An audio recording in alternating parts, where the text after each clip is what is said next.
Welcome to Lunch with Jewel. I help entrepreneurs to show up big and connect with their people.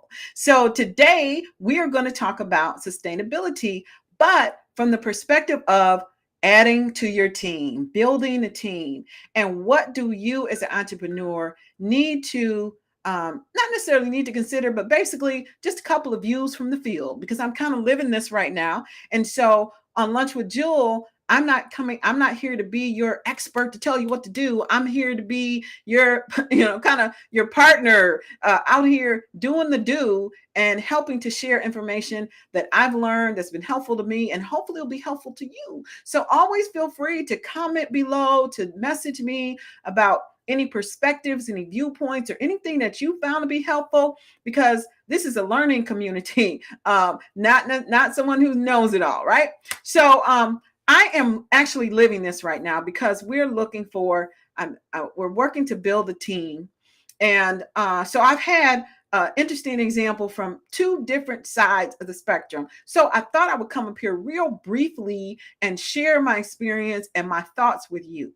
So the first example is I had a young guy who reached out to us because he wants to intern with the radio station, with my other one of my other business, right?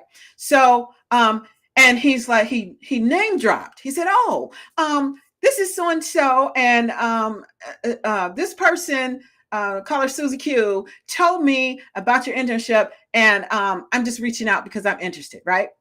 So we went over and we talked to Susie Q. We like, "Hey, Susie Q, do you know this guy?" And she's like, "No, I never heard of this person in my life. I don't know. I think his name sounds familiar. Maybe he reached out or something, but I don't know him." Okay. So now the back conversation, and this is what may be helpful to you, is I didn't necessarily think, "Oh my gosh, this guy's a loser because he name dropped." No, I thought, the leadership team thought, "Oh, he's aggressive. He wants to be here. Let's see. Let's check him out. Let's see what's going on," right? So, I messaged him back and I'm like, "Hey, thanks for reaching out. We're excited to have that you're excited. How do you know Susie Q?" And then they reply back, "Oh, well, just through a mutual friend." So basically, they don't know Susie Q. Now, I admire the aggressiveness of finding someone's name and name dropping. But there's a way to do everything, right? There's a way to do everything. And that probably wasn't the best way to do it. Now, we're still going to talk to this guy, but I'm going to tell you what's happening in the background. In the background, yeah, I'm going to talk to that guy, but oh my gosh, I got these other 15 things to do. So while I'm interested in talking to you, I got to balance everything out. And so I haven't called you back yet, right? I messaged you back. I got your information. We'll be back. I let you know we're going to be back with you, and then we will. But we don't have an HR department, right? We're just out here doing everything. And so, but my point of sharing that example is that even though this person may not have expertise in an area that we're looking for, even though this person may not have any experience, I love that they were aggressive. I love that he followed up. Like after I communicated with him about that, he still followed up. And so my point from an entrepreneurial perspective is I already know that I can't compete necessarily. I can't compete with these bigger companies on salary or anything else except experience. I can give you a boatload of experience. I can collapse the structure of a business so that you can really get into the ground floor on everything that you want to do.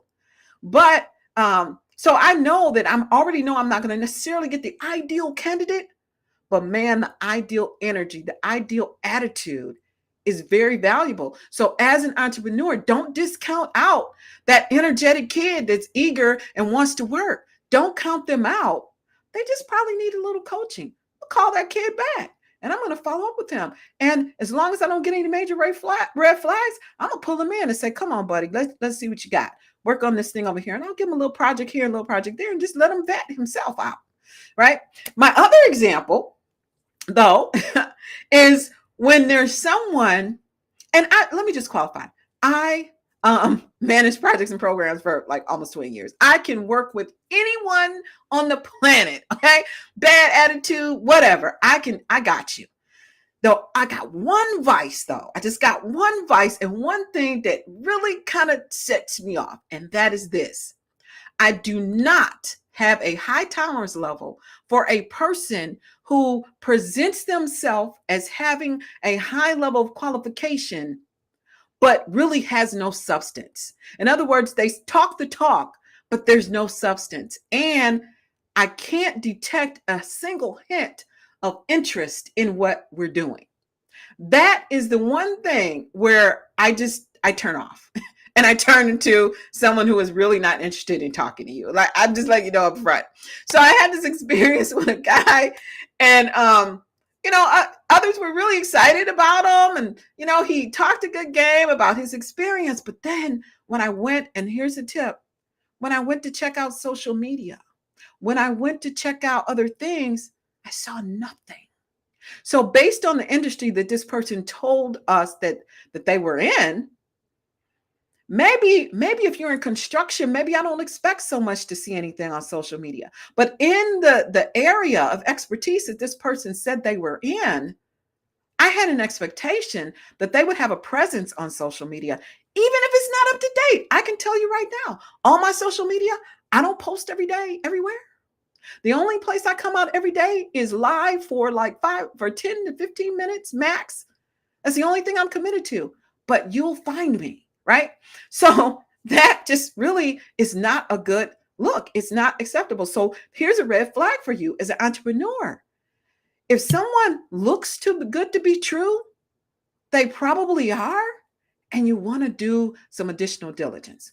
Check out their Facebook, ask them for a profile, and actually, and they don't have to share. I've had people ask me for on profile, and it's optional, but it's a flag, okay? And as you're looking for people, you want to be aware, and you need to make sure that they're going to be a good fit and they can deliver. Because I can tell you from my perspective as an entrepreneur with 2 companies, I have no tolerance level for anyone that's not going to hit the ground running.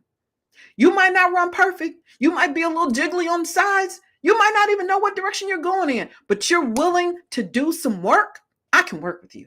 But if you come in and you start spouting about the things that you see wrong, which there will be things wrong as a small business owner and entrepreneur, there will be things wrong. I tell you right now, there's things wrong. But if you come in and you start talking about things wrong and you don't have a solution for the things that are wrong, I'm going to tune you out. I'm just letting you know right now. I'm out. So anyway, that's just some experience from the field. In terms of sustainability, what does this have with sustainability, Jewel? Listen, you have to build a team.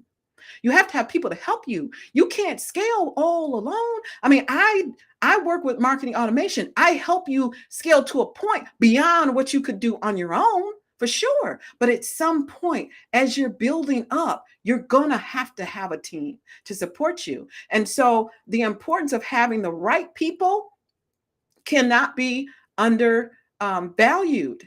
And right doesn't mean perfect. Right means attitude. Right means align with the journey. Right means cares about what you care about in terms of building your business. That's what right means. Doesn't mean perfect. Doesn't mean perfectly credentialed and skilled, but it does mean that they're going to be an additive component to your business and not subtractive.